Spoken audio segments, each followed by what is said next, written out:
Ninde wakwigishije gusomana ubimenya? Ni sister wanjye. Ubundi iki cyumva Mamba Design ujye uhita wumva icyangwe kirenze. Reba boro mbere ya byose nkibona umuntu physically nyine tunaganiriye nshaka guhita mvuga ati uyu muntu namwambika gutya cyangwa se nataye ye nkavuga ati mwambitse iyi outfit nyine yamubera tu.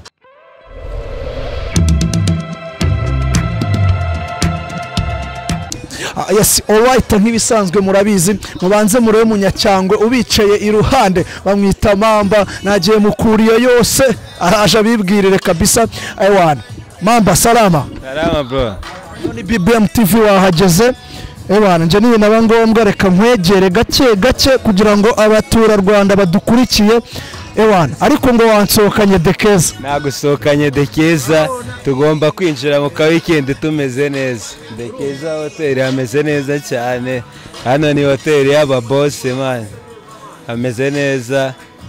Nifuje ko twasohokana tugasangira n'agafanta. Nta kibazo kabisa.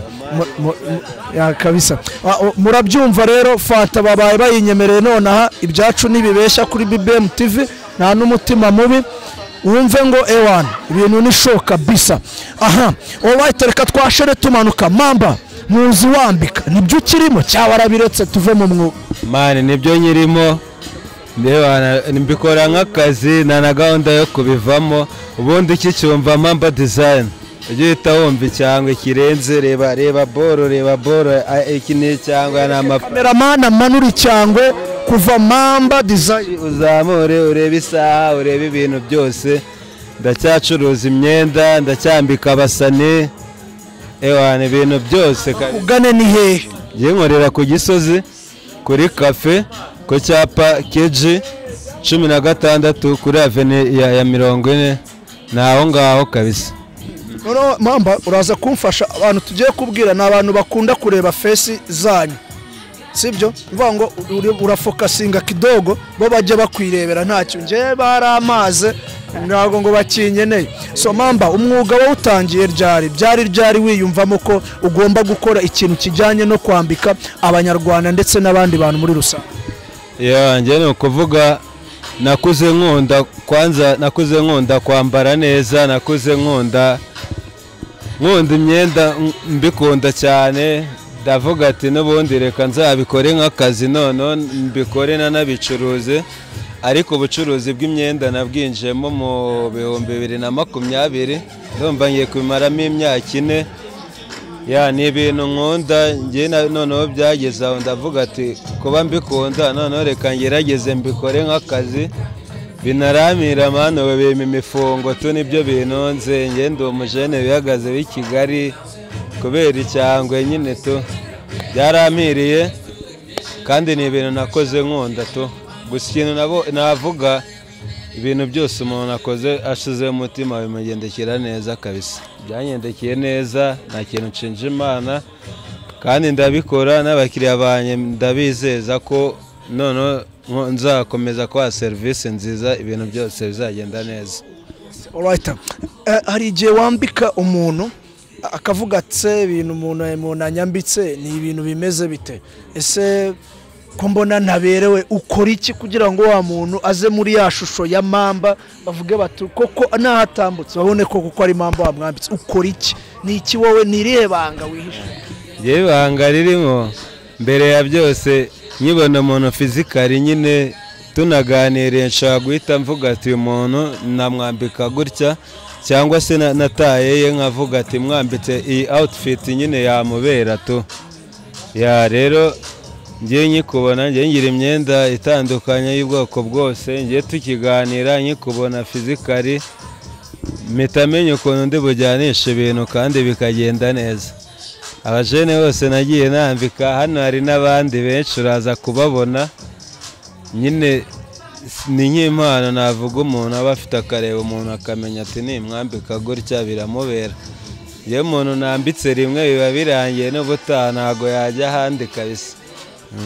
Yes Mamba, ati njyewe rwose ndakureba nkahita mubonamo ko ugomba kwambara gutya kandi ukanaberwa.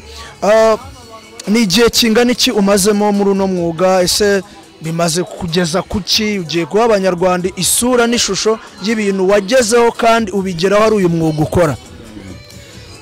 ikintu cya mbere navuga ko uyu mwuga nkumazemo imyaka igiye kuba 4, uyu mwaka ugiye kuba uwa 4.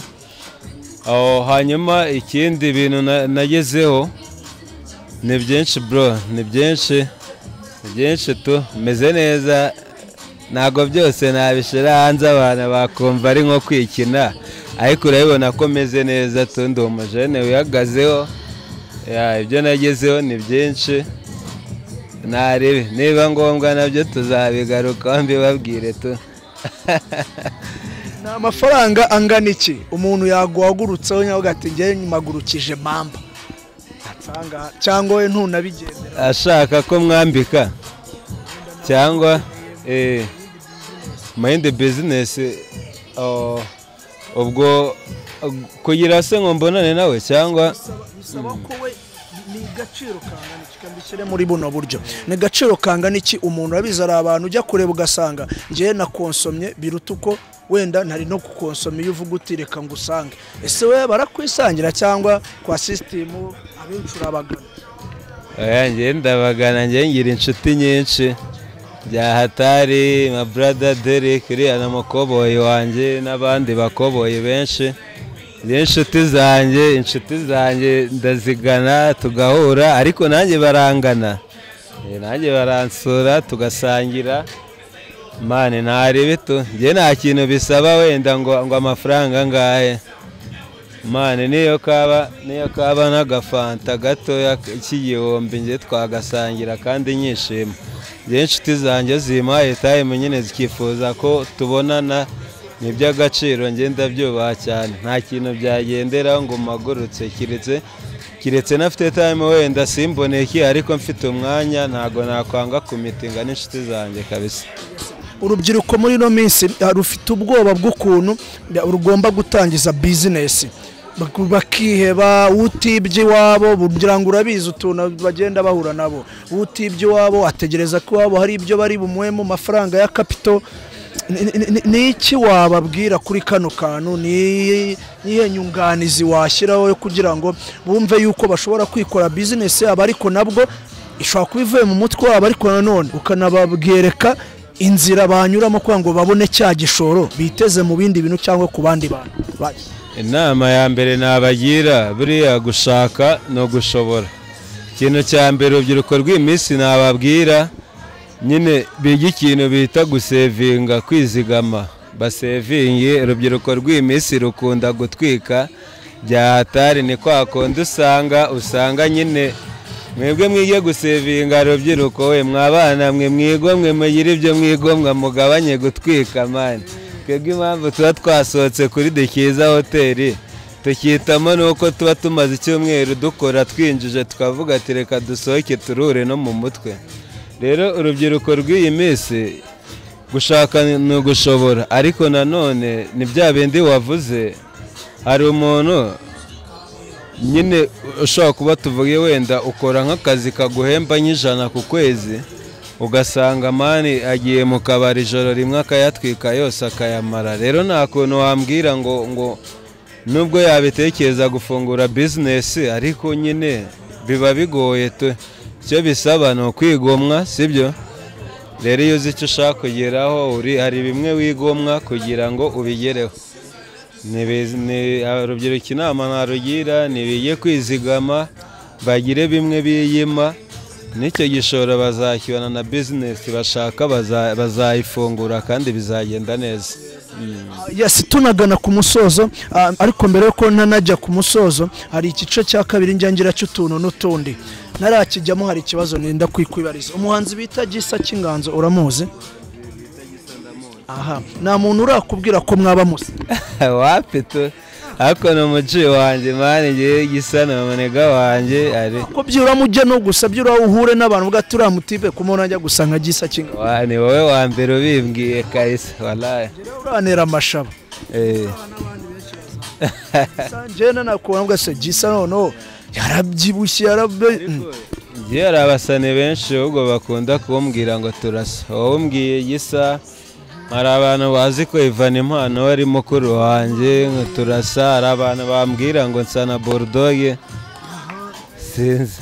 Ubwo rero n'ubundi kwa ko nawe uri umusani nka Mamba n'ubundi izina ryawe uraryubatse uri kubisa hariya, urubyiruko rurumva ibintu rugomba kwibandaho. Alright, reka rero nongere nigarukire mu gice cya nje cy'utuntu n'utundi, hahandi mba nkubaza ibintu bikubaho cyangwa se byakubayeho ariko bimeze nk'ibyagutunguye binyuma bikaba nk'amateka, hari undi wabigukore cyangwa se wabimukoreye, aho tuba tubwizanya ukuri, ni verite. Yes, nakubeshya nakuba kurimo none ugiye kubibwira bari abantu sibyo. Alright, nina nakubwira ngo ese wigeze wenda gusoma Nyeri, umbwire ko wahisomye. Yes, alright, murabizi rero ko ahantu heza ushobora kwicara ugatuza umeze neza, mwabibonye mba nibereye Dekeza Hotel. Na ahandi hantu ukagira Imana utarasohokera Dekeza Hotel, sinzi ko hari ahandi hantu utegereje kuzasohokera. Reka nigire mu tuntu n'utundi rero na Mamba twagiye sasa. Are you ready? I'm ready bro. Are you ready? I'm ready for real. Twagiye. Ninde wakwigishije gusomana ubimenya bwa mbere? Umuntu wanyigisha gusa ni sister wanjye, ba sister wanjye bakundaga konsoma ndi umwana mutoya. Mane hano iyo ubeshe umuntu wo muri BBM TV ahita kunyomoza. Mu by'ukuri sister niwe wamwigishije gusomana? Shaje ni sister wanjye niwe bakundaga konsoma ku matama ndi umwana mutoya.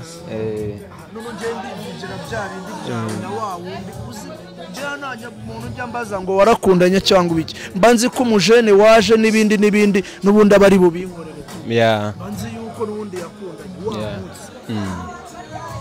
wa ari n'ubwando bwati muri buvise ariko bwati jewe nabyigiye shaye baze ko narasomana kuva namenye ubwenge, ntago ndasomana.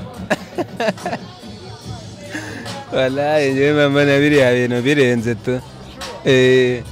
Alright, murabyiyumvira rero Mamba ati ibintu byo gusomana wa mugabo we nta nibyo nzi, ni ibintu birenze. Ariko comment murabiza bikenewe, subscribe, like and share kugira ngo bino bintu biryohe cyane. Ariko barabibona ko wanababesha ariko nakundi wa mugabo we witeje abantu. Aba abantu niteje, twaganiye ko tugiye ubwizanye ukuri, uko ukuri kwambaye ubusa. Aha, reka twimanukire sasa. Urasohotse, right? Na kuno tukubitaniye Dekeza wiyiziye. Ikintu cya mbere uyitubona muri wowe iyo usohotse batarana kwakira na ngumwe icyo kunywa, ni igice gituma ushobora kuguma aho hantu? Gishaka gutuma nguma aho hantu? Urumva impamvu buriya umuntu gusohoka icya mbere, umuntu asohokera ahantu akunda tu. Reba nk'ubu njye ntuye ku Gisozi ariko naje ndavuga ati reka nsohokere Dekeza. Icya mbere ahantu ni uko bakunda hari na serivisi nziza wahabonye tu.